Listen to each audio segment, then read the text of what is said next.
د دعا د قبلېدو دپاره شپږ شرطونه دي. که غواړې چېرې زما دا دعا دې الله قبوله کړي نو په شپږو شرطونو باندې خپله دعا برابر کړه، الله به دعا ضرور قبلوي. اکثر خلکو نه موږ اورو یاره زموږ دعا نه قبلېږي. اولنی شرط په دعا په قبلېدو کې اولنی شرط دا دی چې کله ته دعا غواړې نو ته به دا یقین لرې چې زما دا دعا به الله پاک خامخا او ضرور به الله زما دعا قبلوي. دا هم په حدیث کې راځي، رسول الله صلی الله علیه وسلم فرمایي، ترمذي کې حدیث دی، ادعوا الله وانتم موقنون بالاجابه. تاسو د الله نه دعا غواړئ په داسې حال کې چې تاسو دا یقین لرئ چې الله به له قبلوي.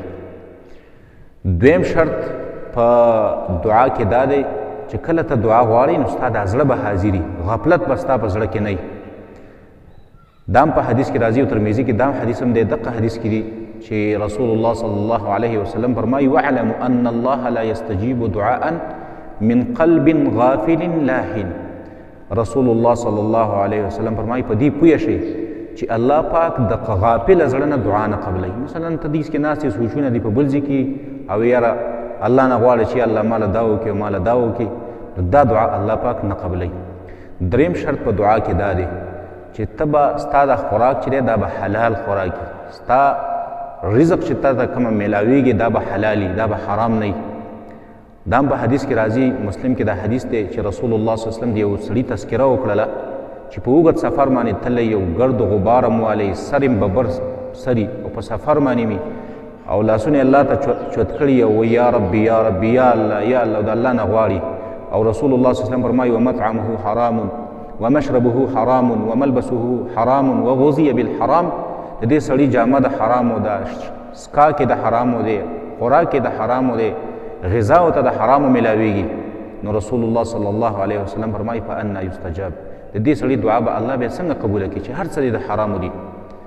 او څلورم شرط د دعا دپاره دا دی چې کله ته دعا غواړې نو دعا کې به تلوار نه کې، جلتي به نه کې چې اوس دې دعا وکړله او ته وایې چې بس اوس همدا زما حاجت پوره شي، تلوار به په دعا کې نه کې. دا هم په یو حدیث کې راځي، بخاري کې دا حدیث دی، رسول الله صلی الله علیه وسلم فرمایي یستجاب لاحدکم ما لم یعجل.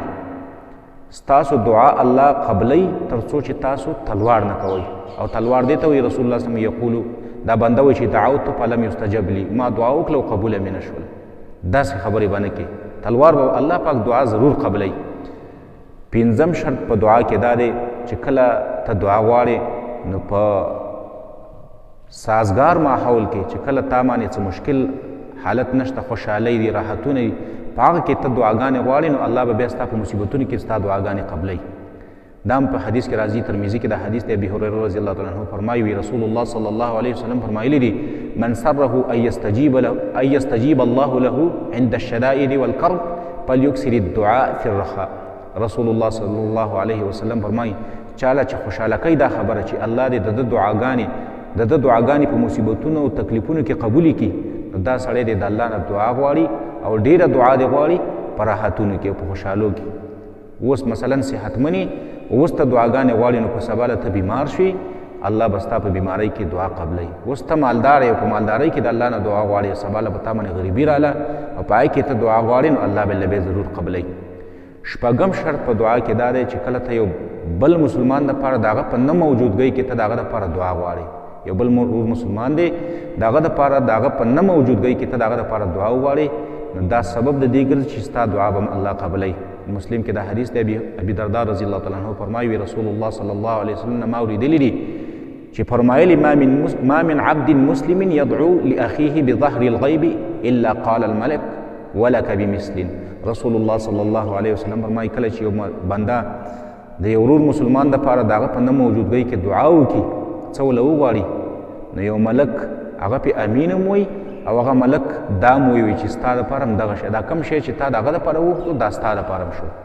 نو که غواړې چې مثلا په ما باندې الله راحتونه راولي د یو بل مسلمان دپاره د راحت سوال وکړه، که غواړې چې الله ماله حلال کاروبار راکړي د بل مسلمان دپاره د حلال روزګار سوال وکړه، الله پاک یې تاله درکوي، ملک درته اعلان کوي چې ستا دپاره هم داسې شوله. نو دا شپږ شرطونه شو د دعا د قبلېدلو دپاره چې په دې سره الله پاک زموږ دعاګانې دا قبلوي.